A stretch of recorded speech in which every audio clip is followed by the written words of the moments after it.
Hi అండి అందరికీ. ఇంకా 5 రోజులైతే కాలేజీలు, స్కూళ్ళు అన్నీ స్టార్ట్ అవుతాయి.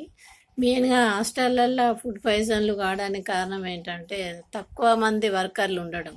వర్కర్లను ఎక్కువ పెట్టాలి ప్రభుత్వం దయచేసి. జీతాలు తక్కువ ఇచ్చినా మంచిదే గానీ, వర్కర్లను ఎక్కువ పెట్టి అన్నీ శుభ్రం చేసి వండేటట్టు చూడాలి. తక్కువ వర్కర్లను పెట్టేసరికి ఏమైతుందంటే, వాళ్ళు టైంకి అందియలేక ఎట్లనో తీసుకపోయి వండేసి ఉడకబెట్టి పిల్లలకు పెడుతున్నారు. అందులో రాళ్ళు రప్పలు తేళ్ళు అన్నీ వస్తున్నాయి ఇక.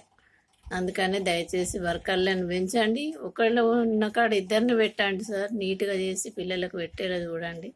ఒక హాస్టల్కు వందల వందల మందిని చేర్పించడం కాకుండా ఒక లిమిట్ అనేది పెట్టండి. మోడల్ స్కూల్కి ఒక 100 మందిని పెట్టిండ్రు, మోడల్ స్కూల్ హాస్టల్గా. అదేవిధంగా ఒక హాస్టల్కు 200 నుంచి 100 అట్లా ఉంటే బాగుంటుంది, 150 వరకు. ఎక్కువ మంది ఉండేసరికి వండడం కూడా ఇబ్బంది అయ్యి వండలేకపోతున్నారు. వర్కర్లు తక్కువ ఉండే ఆ రకంగా కూడా ఫుడ్ పాయిజన్ అయ్యే ప్రమాదం ఉంది.